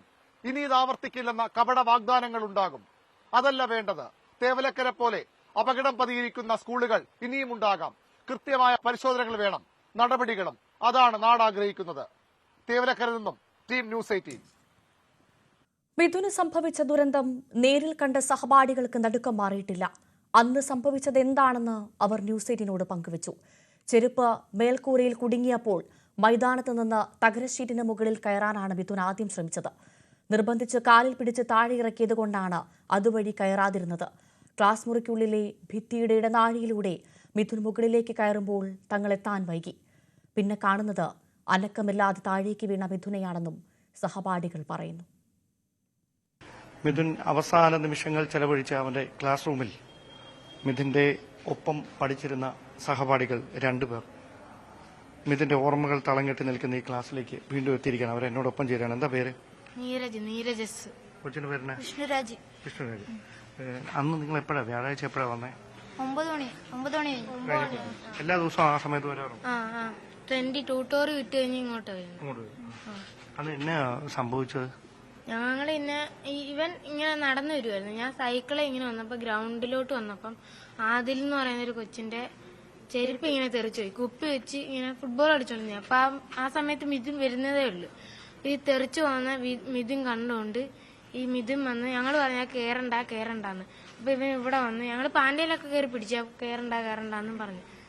എന്നിട്ടും കേറി. അങ്ങനെ സംഭവം തന്നെയാ വീണ, ശില്പായി വീണ്. അങ്ങനെ സംഭവം. എന്നിട്ട് ഇവിടെ കളിച്ചോണ്ടിരുന്ന അപ്പുറത്തല്ലേ? ഗ്രൗണ്ട് നിങ്ങൾ കണ്ടായിരുന്നോ കേറുന്ന? ഞാൻ അവിടെ എത്തിയപ്പോഴാണ്ട്. ഒരു മിനിറ്റ്, ഇത് എതുവഴിയാണ്? അതായത് പുള്ളി ക്ലാസ്സിലേക്ക് വന്നു, ക്ലാസ്സിലോട്ട് വന്ന് ഇവിടെ ഈ ഒരു ബെഞ്ച് എടുത്തിട്ട്, നല്ല കനമുള്ളൊരു ബെഞ്ച് എടുത്തിട്ട് അങ്ങനെ പിടിച്ച് കുനിഞ്ഞു കയറി. അപ്പൊ ഇവിടെ ഇത് തടി ഉണ്ടായിരുന്നു, അതിലെ കൂടെ കുനിഞ്ഞു കയറി. അങ്ങനെ കയറി അങ്ങോട്ട് കയറി. ഓക്കെ. അപ്പൊ ഈ കേറി, അപ്പൊ ഈ അപകടം ഉണ്ടാകുന്ന നിങ്ങൾ ഇവിടെ നിന്ന് കണ്ടോ? ഉണ്ട്, ഇവിടെ നിന്നുണ്ട്. അപ്പൊ ഞങ്ങൾ വിളിച്ചു മിഥുനെ വിളിച്ചപ്പോ അനക്കമില്ലായിരുന്നു.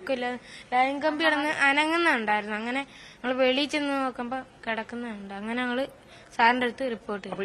ഇത് പൊളിച്ചതാരാണ് ഈ ഇട്ടേക്കുന്ന സംഭവം? P T sir. ഓ, രക്ഷപ്പെടുത്താൻ വേണ്ടി പൊളിച്ചതാണ്. അപ്പൊ അവൻ കേറിയത് ഈ ഇടവഴിയുള്ള ഈ അതായത് ഇങ്ങനെയുള്ള ക്രോസിന്റെ മുകളിൽ കൂടെ കേറി. ഇതിനു മുമ്പ് കേറിയിട്ടുണ്ടോ എപ്പോഴും? ഇല്ല, അങ്ങനെ സംഭവിച്ചില്ല. പുതിയ കുട്ടിയാണ് ഇവിടുത്തെ. 8ല് വന്നേ. 8ലാണ് ആദ്യമായിട്ട് ഈ സ്കൂളിലേക്ക് വരുന്നത്. ഓക്കെ. അത് എങ്ങനെയുണ്ടായിരുന്നു നിങ്ങളുമായിട്ടൊക്കെ ഉള്ളത്? നല്ല കുട്ടിയായിരുന്നു. നല്ല ഒത്തിരി പഠിക്കും, പടം വരയ്ക്കും, ഫുട്ബോളൊക്കെ കളിക്കാൻ അറിയാം. ഇങ്ങനെ ഇത് എങ്ങനെയാണ് ഇങ്ങനെ കേറാനുള്ളത്? അപ്പൊ നിങ്ങൾ അതിന് തടഞ്ഞില്ലേ ഈ കേറാൻ? കാരണം ഞങ്ങള് പാന്റ് പിടിച്ചപ്പോ സ്ലിപ്പായി പോയി. ഞങ്ങള് കുറെ പേരുണ്ടായിരുന്നു കേറണ്ടെന്ന്. ഞങ്ങള് അറിഞ്ഞില്ലായിരുന്നു സംഭവിക്കുന്നു. പിന്നെ അനക്കമില്ലായിരുന്നു. പിന്നെ സാറിനെ റിപ്പോർട്ട് ചെയ്ത് അങ്ങനെ ഈ ബെഞ്ച് എടുത്തിട്ട് മേളിൽ ഇട്ടിട്ട് അങ്ങനെ തട്ടി എടുത്ത് അങ്ങനെ എടുത്ത ലൈൻ കമ്പി ഞങ്ങളിവിടെ നിൽക്കാൻ നേരത്തെ ലൈൻ കമ്പി ഇങ്ങനെ കുലുങ്ങുന്നുണ്ടോണ്ട് ഞങ്ങള് അങ്ങോട്ട് ചെന്നപ്പോ അവൻ എർത്തടിച്ച് കിടക്കുന്നുണ്ട്. കേറണ്ടെന്ന് നിങ്ങൾ പറഞ്ഞു? കൊറേ വട്ടം പറഞ്ഞു, ഇത്തിരി വട്ടം പറഞ്ഞു. എന്നിട്ടും കേറിയ ഞങ്ങള് പാൻറ് പിടിച്ചു. എന്നിട്ടും അവനങ്ങ് വിട്ടിട്ട് കേറി. ഇങ്ങനെ ഈ ചെരുപ്പെടുത്ത് എറിഞ്ഞ ആദിൽ എന്ന് പറയുന്നത് ഫുട്ബോളില്ല, കുപ്പിക്കകത്ത് കല്ല് അരച്ചിട്ട് ഫുട്ബോൾ എറിച്ചോണ്ടിരുന്നേ. മിഥുന സമയത്തില്ലായിരുന്നു, വന്നതേ ഉള്ളു.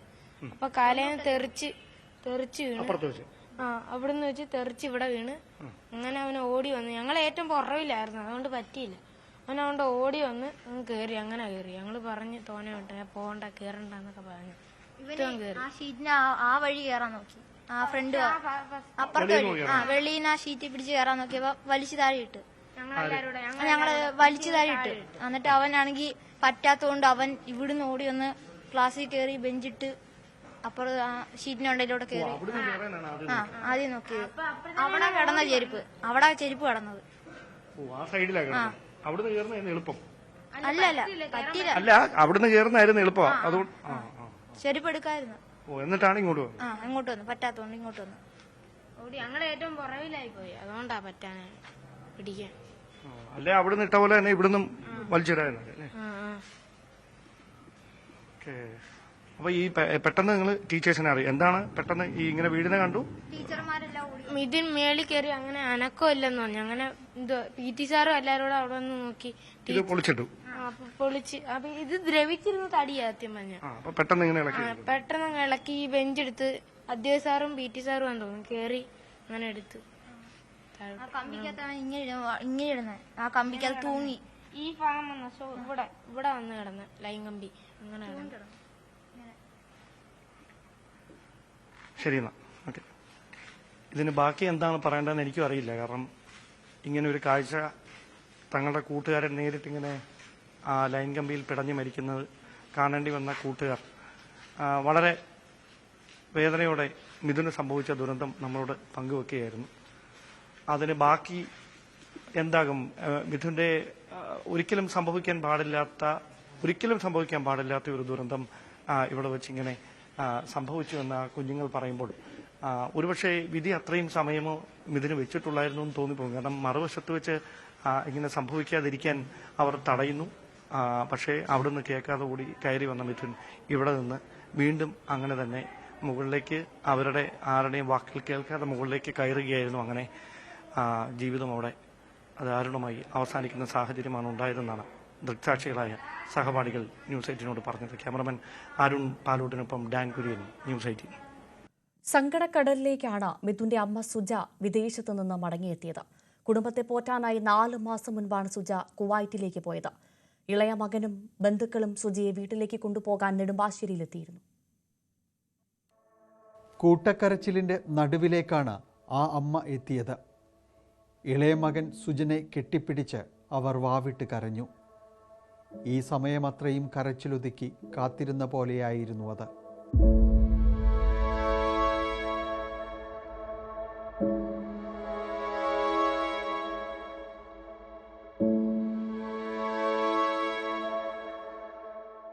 ആർക്കും ആരെയും ആശ്വസിപ്പിക്കാൻ കഴിയുന്ന സമയമായിരുന്നില്ല അത്. അമ്മ കെട്ടിപ്പിടിച്ച് കരയുമ്പോൾ 6ാം ക്ലാസ്സുകാരൻ സുജൻ തളർന്ന കണ്ണോടെ അമ്മയെ നോക്കിയിരുന്നു. ചേട്ടൻ്റെ യാത്ര പറച്ചിൽ പൂർണ്ണ അർത്ഥത്തിൽ അവൻ ഇനിയും ഉൾക്കൊള്ളാത്ത പോലെ. പോലീസും ബന്ധുക്കളും ചേർന്ന് വളരെ പെട്ടെന്ന് സുജയെ കാറിലേക്ക് മാറ്റി. കുവൈറ്റിൽ അറബി കുടുംബത്തിൽ വീട്ടുജോലിക്കായി ഏതാനും നാളുകൾക്ക് മുൻപാണ് സുജ പോയത്. അവർക്കൊപ്പം തുർക്കിയിൽ വിനോദയാത്രയ്ക്കെത്തിയപ്പോഴായിരുന്നു മകൻ്റെ വേർപാട് അറിയുന്നത്. നാട്ടിലേക്ക് തിരിച്ചെത്താനുള്ള സൗകര്യം അറബി കുടുംബം ഒരുക്കി. മക്കളുടെ ഭാവിയും സ്വന്തമായൊരു വീടും സ്വപ്നം കണ്ടൊരമ്മ സങ്കടങ്ങളുടെ പെരുങ്കടലിലേക്ക് തിരികെ എത്തിയിരിക്കുന്നു.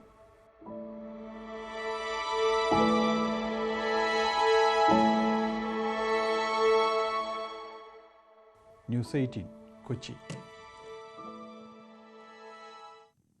കോഴിക്കോട് കൂടരഞ്ഞി പഞ്ചായത്തിലെ പൂവാറൻതോട് ഗവൺമെന്റ് LP സ്കൂളും വൈദ്യുതി ലൈൻ ഭീഷണി. സ്കൂളിന്റെ ഗ്രൗണ്ടിലൂടെ കടന്നുപോകുന്ന വൈദ്യുതി ലൈൻ മാറ്റി സ്ഥാപിക്കാൻ നിരവധി തവണ അധികൃതരോട് ആവശ്യപ്പെട്ടെങ്കിലും നടപടി ഉണ്ടായില്ലെന്നാണ് നാട്ടുകാരുടെ പരാതി. കുട്ടികൾ കളിക്കുന്ന ഗ്രൗണ്ടിന് കുറുകെയാണ് വൈദ്യുതി ലൈൻ കടന്നുപോകുന്നത്. പ്രദേശത്ത് വൈദ്യുതി എത്തിയ 2012 മുതൽ ഈ സ്ഥിതിയാണ്. വിഷയം അന്നു മുതൽ നാട്ടുകാർ പലതവണ ഉദ്യോഗസ്ഥരുടെ ശ്രദ്ധയിൽപ്പെടുത്തിയതാണ്. എന്നാൽ സാങ്കേതിക തടസ്സം ചൂണ്ടിക്കാട്ടിയായിരുന്നു ഉദ്യോഗസ്ഥർ മറുപടി നൽകിയത്. എങ്ങനെയെങ്കിലും പ്രദേശത്ത് വൈദ്യുതി ലഭിക്കട്ടെ എന്ന് കരുതി നാട്ടുകാരും പിന്നീട് സമ്മതം മൂളി. എന്നാൽ 5 വർഷം മുമ്പ് സ്കൂൾ വാർഷികത്തോടനുബന്ധിച്ച് പന്തലിട്ടപ്പോൾ ലൈനിൽ തട്ടി അപകടമുണ്ടായി. അന്ന് ബിജു എന്നയാൾ തലനാരിഴയ്ക്ക് രക്ഷപ്പെടുകയായിരുന്നു. ഇതോടെ പഞ്ചായത്ത് അധികൃതർക്കും KSEB ഉദ്യോഗസ്ഥർക്കും വീണ്ടും പരാതി നൽകി. പക്ഷേ ലൈൻ മാറ്റി സ്ഥാപിക്കാൻ 33,000 രൂപ അടയ്ക്കണമെന്ന മറുപടിയാണ് ലഭിച്ചതെന്ന് സ്കൂൾ PTA ഭാരവാഹികൾ പറഞ്ഞു. 2012 കറണ്ട് വന്നതാണ്. അന്നിട്ട ലൈനാണിത്. അന്ന് ഇടുമ്പോൾ തന്നെ ഇവിടെ കറണ്ട് സ്കൂളിന്റെ നടുക്കൂടെ ഇടാൻ പാടില്ല എന്ന് പറഞ്ഞിരുന്നു. പക്ഷെ അന്ന് ഒരു പ്രത്യേക അവസ്ഥയിൽ ഇവിടെ ഒന്ന് വികസനം എത്താത്ത ഒരു വിഷമമുള്ളപ്പോൾ ഏതിലെങ്കിലും എങ്ങനെയെങ്കിലും വന്നാൽ മതി എന്നുള്ളൊരു കാഴ്ചപ്പാടുള്ളതുകൊണ്ട്, എന്നാൽ അതിൽ ബോധവാന്മാരായിരുന്ന അധികൃതർ അല്ലെങ്കിൽ അതിന്റെ വേണ്ടപ്പെട്ട എഞ്ചിനീയർമാരൊന്നും അത് സീരിയസ് ആയിട്ട് കണക്കാക്കിയില്ല. ഞങ്ങൾക്ക് അതിന്റെ അപ്പുറത്തേക്ക് പോയി ഒന്നും ചെയ്യാനുള്ള സാഹചര്യവും അന്നില്ലായിരുന്നു. ഒരു പ്രാവശ്യം ഇതിന്റെ ഒരു 5 വർഷം മുമ്പ് വാർഷികത്തിനോടനുബന്ധിച്ച് പന്തലിടുന്ന സമയത്ത് ഈ ലൈനിൽ മുട്ടി അപകടം ഉണ്ടാകേണ്ടതായിരുന്നു. കഷ്ടിച്ച് രക്ഷപ്പെട്ടാണ്.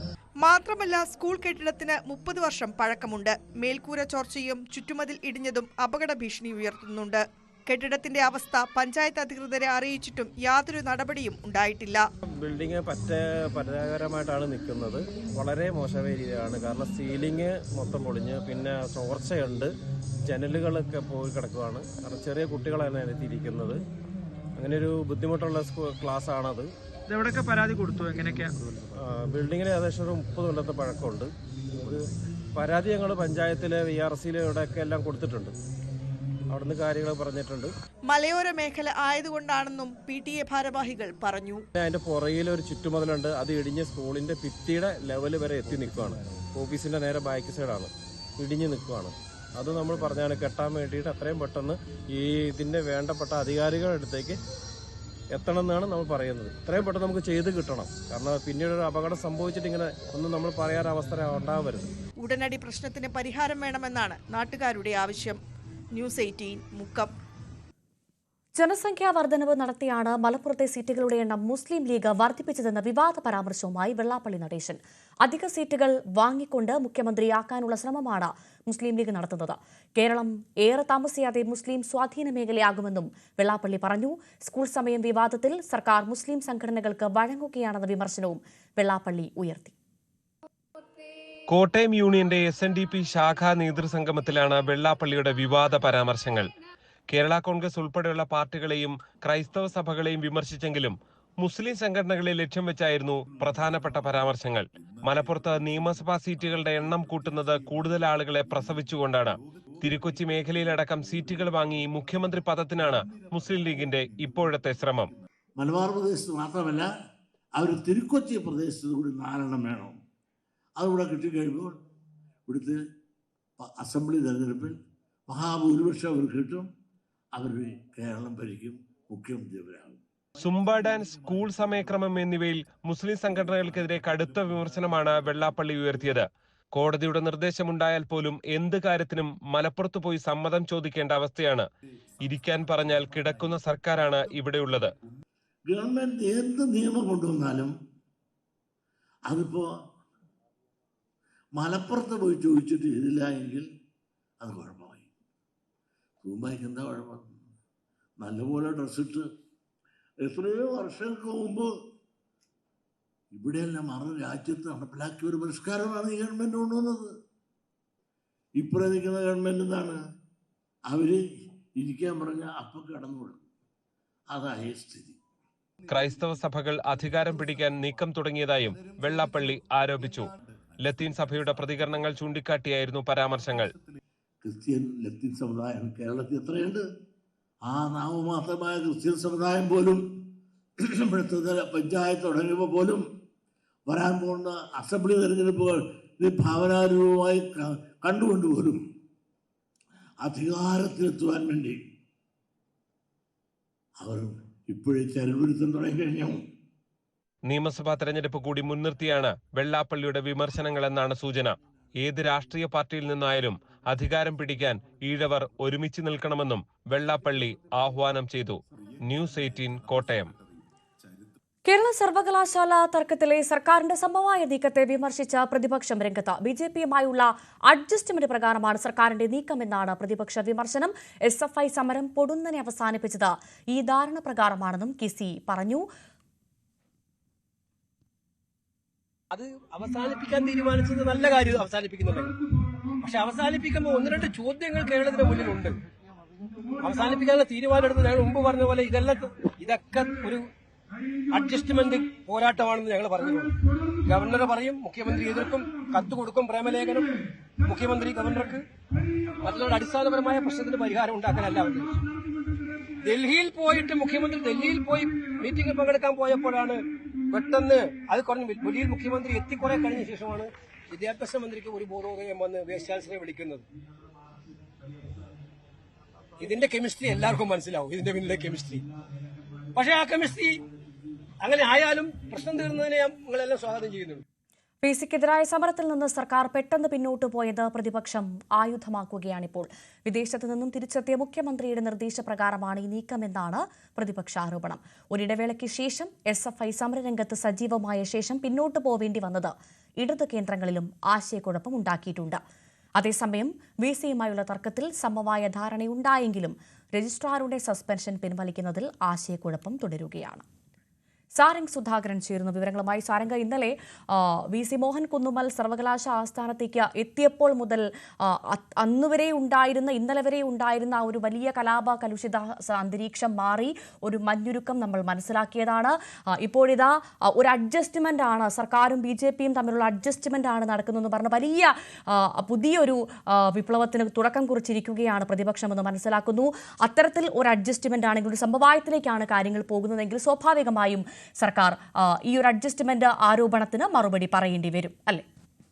തീർച്ചയായും. കാരണം തുടക്കം തൊട്ട് തന്നെ സമര കലുഷിതമായിരുന്നു ഈ സർവകലാശാല ആസ്ഥാനം തുടക്കം മുതൽ. അതായത് ഈ ഭാരതാംബ വിഷയം വരികയും അതിനൊപ്പം തന്നെ ഈ ഒരു രജിസ്ട്രാറെ സസ്പെൻഡ് ചെയ്യുന്ന നടപടി വന്നതിനൊപ്പം തന്നെ ഈ ഒരു യുവജന സംഘടനകളും വിദ്യാർത്ഥി സംഘടനകളും സമരവുമായി രംഗത്തെത്തിയിരുന്നു. തുടക്കത്തിൽ SFI മാത്രമായിരുന്നെങ്കിൽ പിന്നീട് അത് DYFI ഏറ്റെടുക്കുകയും തുടർന്ന് പലതവണ മാർച്ച് നടത്തുകയും ബാരിക്കേഡുകൾ മറികടന്നുകൊണ്ട് സർവകലാശാല ആസ്ഥാനം ഈ ഇത്തരത്തിൽ വളയുന്ന തരത്തിലേക്ക് കാര്യങ്ങൾ എത്തിയിരുന്നു. പക്ഷേ നമ്മൾ ഇന്നലെ കണ്ട കാഴ്ച എന്ന് പറഞ്ഞാൽ രജിസ്ട്രാറെ കാലുകുത്താൻ സമ്മതിക്കില്ല, ഈ ഒരു സർവകലാശാല ആസ്ഥാനത്ത് കാലുകുത്താൻ സമ്മതിക്കില്ല എന്ന് പറഞ്ഞ SFIയുടെ ഒരു നേതാക്കൾ പോലും ഈ ഒരു VC സർവകലാശാല ആസ്ഥാനത്തേക്ക് എത്തുമ്പോൾ അവിടെ ഉണ്ടായിരുന്നില്ല. ഒരു പ്രതിഷേധ പ്രകടനമോ മറ്റു തരത്തിലുള്ള ഒന്നും തന്നെ ആ സമയത്ത് അവിടെ ഉണ്ടായിരുന്നില്ല.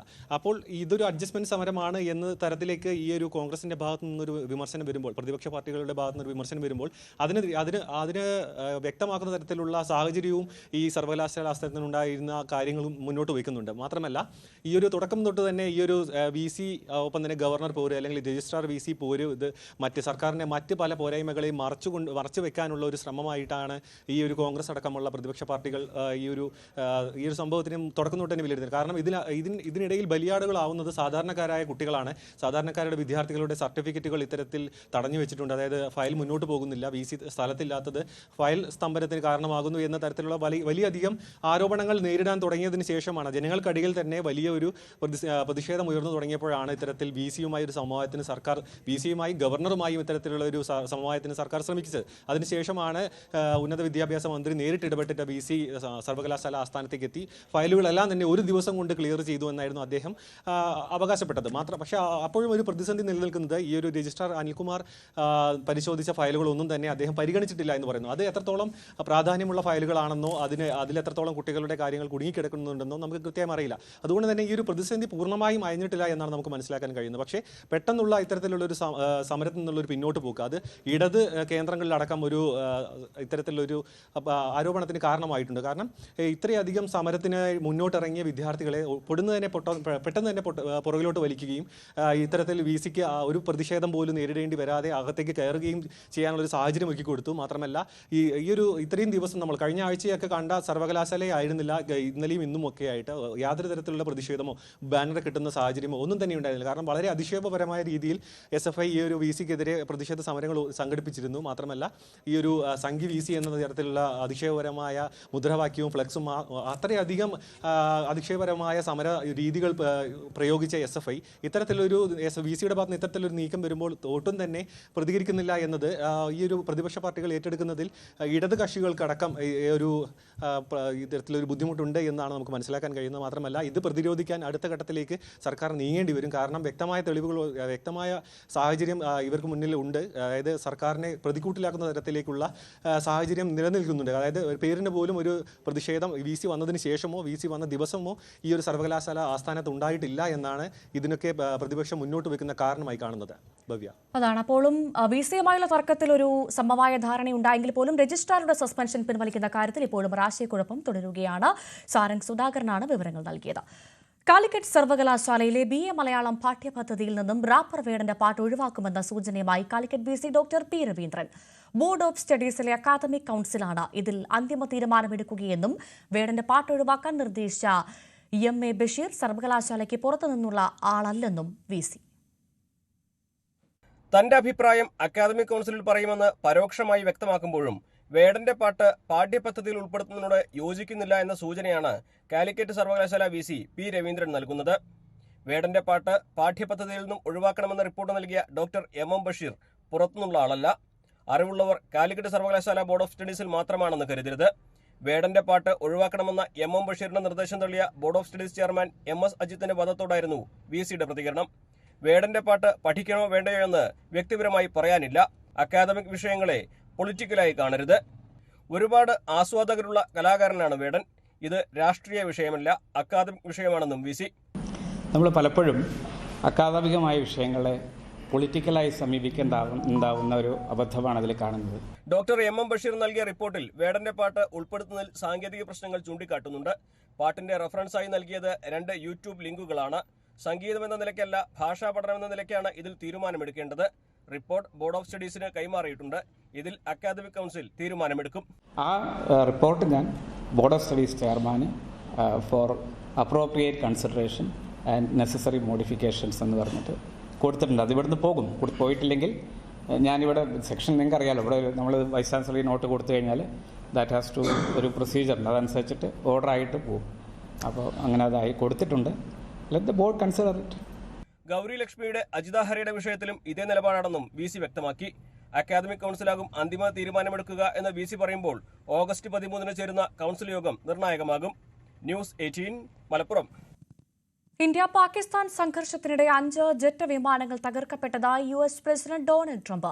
വൈറ്റ് ഹൌസിൽ റിപ്പബ്ലിക്കൻ നിയമസഭാംഗങ്ങൾക്കൊപ്പമുള്ള അത്താഴ വിരുന്നിനിടെയായിരുന്നു ട്രംപിന്റെ പുതിയ വാദം. എന്നാൽ തകർന്ന ജെറ്റ് വിമാനങ്ങൾ ഇന്ത്യയുടേതാണെന്ന് പാകിസ്ഥാന്റേതാണോ എന്ന് ട്രംപ് ഇതുവരെ വ്യക്തമാക്കിയിട്ടില്ല. വ്യാപാര കരാർ ഉപയോഗിച്ച് ഇരു രാജ്യങ്ങളും തമ്മിലുള്ള വെടിനിർത്തലിന് മധ്യസ്ഥത വഹിച്ചത് താനാണെന്ന അവകാശവാദം ട്രംപ് വീണ്ടും ഉന്നയിക്കുകയാണ്. ഇതിനു പുറമെ ഇന്ത്യ പാക് സംഘർഷത്തിനിടെ 5 ജെറ്റുകൾ വെടിവെച്ചിട്ടുവെന്ന പുതിയ വെളിപ്പെടുത്തലും ട്രംപ് നടത്തി. വൈറ്റ് ഹൌസിൽ ഏതാനും റിപ്പബ്ലിക്കൻ നിയമസഭാംഗങ്ങൾക്കൊപ്പമുള്ള അത്താഴ വിരുന്നിനിടെയാണ് ട്രംപിന്റെ പരാമർശങ്ങൾ. India, Pakistan, that was going. In fact, planes were being shot out of there. 4 or 5, but I think 5 jets were shot down actually. And Lindsay, that was getting worse and worse, wasn't it? That was looking like it was going to go. These are 2 serious nuclear countries, and they were hitting each other. You know, it seems like a new form of warfare. You saw it recently when you looked at what we did in operation സിന്ദൂറിനിടെ ഇന്ത്യയ്ക്ക് പോർവിമാനം നഷ്ടമായെന്ന് സൂചന നൽകി സംയുക്ത സേനാ മേധാവി അനിൽ ചൌഹാൻ നേരത്തെ രംഗത്തെത്തിയിരുന്നു. എന്നാൽ 6 വിമാനങ്ങൾ വെടിവെച്ചിട്ടുവെന്ന പാകിസ്ഥാൻ പ്രചാരണം തെറ്റാണെന്നും അനിൽ ചൌഹാൻ വ്യക്തമാക്കിയിരുന്നു. എന്നാൽ ഏത് സാഹചര്യത്തിലാണ് ട്രംപ് ഇത്തരമൊരു പരാമർശം നടത്തിയതെന്ന വിവരങ്ങൾ ലഭ്യമല്ലെങ്കിലും ഇന്ത്യ പാക് സംഘർഷം അവസാനിപ്പിക്കാൻ ട്രംപ് ഇടപെട്ടിരുന്നു എന്ന ചർച്ചകളെ വീണ്ടും ചൂടുപിടിപ്പിക്കുന്നതാണ് പുതിയ അവകാശവാദം. അതേസമയം ട്രംപിന്റെ വെളിപ്പെടുത്തലുകളിൽ പ്രധാനമന്ത്രി നരേന്ദ്രമോദി പാർലമെന്റിൽ പ്രസ്താവന നടത്തണമെന്ന് ആവശ്യപ്പെട്ട് കോൺഗ്രസ് രംഗത്തെത്തി.